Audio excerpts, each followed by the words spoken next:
What's up mga ropa? For today's video, introduce ko na si Red Bull dito sa channel. Let's talk about kung ano na yung mga nakalagay dito nung nabili ko at yung mga nagawa ko na. Kasi isang taon na din na nasa akin si Red Bull. So, let's go! Nung nakuha ko siya is naka cutback exhaust na NVIDIA N1. I think N1 to. I'm not completely sure but NVIDIA. And then sa likod may subwoofer, na din siya sa likod. And then that's pretty much it dito sa likod. And there's those stickers, tatanggalin ko na din yan. Yan, nakuha ko na siya ng ganyan. Nagpe-fade na talaga. Ito daw yung sakit ng ganitong generation ng Civic, yung paint. Yan, lalo yung sa roof. Sobrang nagpe-fade na. Yan. Naka bumper quick release pero ano to, sobrang messed up nito. Parang ganito yata yung gap nung nakuha ko, so kinailangan ko pang ayusin. Actually kaayos lang nito eh. Pero medyo malaki pa nga yung gap eh. Kailangan ko pa siyang ayusin ng konti pa. And then headlight nito, hindi din to yung headlight nito. Pakita ko na lang yung picture. So kaya ko pinalitan kasi nakanganga yung headlight. Pinapasok ng bato sa loob. Pinalitan ko na lang to. Tapos pinalitan ko din ng mga bulb. And then tinanggal ko yung parang eyelid nito. May parang eyelid doon. Parang eyebrow. Tawag doon. Ano ba sa Tagalog yung eyebrow? Kilay. There you go. Para siyang may kilay. So, yan. Sa unahan. And then, meron siyang spacer dati dito. Tinanggal ko. Well, hindi ko tinanggal. Inalis ko lang yung pagiging spacer niya. Tapos, yan. Lapat na siya ng ayos. Tapos, nakuha ko siya. Yan, naka-bumper na din. Wasak na nga yung bumper, diba? Yung bumper lip, there you go. Pati yan, hindi ko pa napapalitan. Kailangan ko din palitan yan para magkadating pa ng konti ito. Pero in the picture na yan,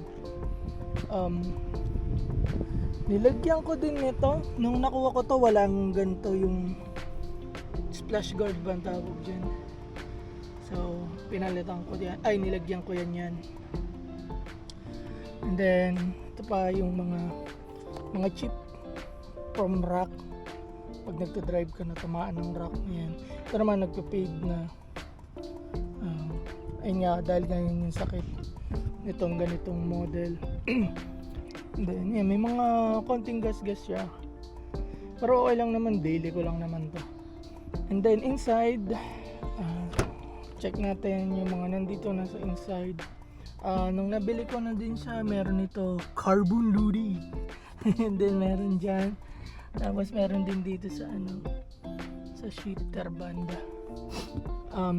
I think hindi ito eh. Parang pinalitan na lang din to eh. So ayan yung loob. Pagka nagda-drive ka, ayan yung nakikita mo. Basically. Ang upgraded naman din dito, yan, naka-shifter niya. Naka-short throw shifter. And that's pretty much it. Tsaka pala ito yung radio, pinalitan na din nila. So ayun na nakuha ko. Then pop down tayo. Pop the hood. Hood the pop. Sa arlaw mga ropa. Nag-enjoy ba kayo? Sana nag-enjoy kayo. Talaga, pakgutom ako para dito. Anyway, ito na yung hood. Ang loob. Kilibag-libag, hindi ko pa din naaayos. Mukhang kailangan ko na itong palitan later on yung battery niya. So anyway, engine is K20 2 liters. Yan, may BTEC buh. And then ito, yung upgrade niya is naka-intake na. And then naka-upgrade na din yung cable ng shifter.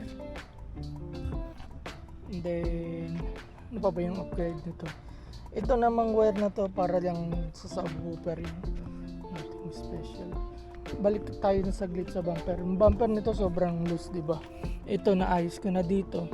Tapos yung parang itong sa grill, yung parang hold niya para sa chassis, sira na din or pumuputok na. Kaya ang ginawa ko, ilagyan ko na lang ng zip tie dito magkabila para mahatak din yung bumper sa unahan. Itong front bumper, tignan mo, hindi pa pantay oh. Kasi maunina na ako. Ano ba to? Oh, naka-ano lang oh. Naka double sided tape lang.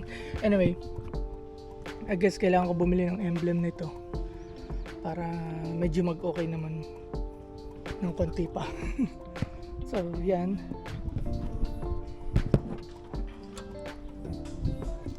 Close the hood. Oh, ayun pala yung spacer na sinasabi ko na pa. So, close the hood. Oh, basic na. Hindi na ako hirap na hirap. Ibabagsak na lang ngayon. So, yun ah. That's it. Yun lang yung ano dito kay Red. Yun lang. Alright mga ropa. Thank you for watching. See you in the next video. Peace!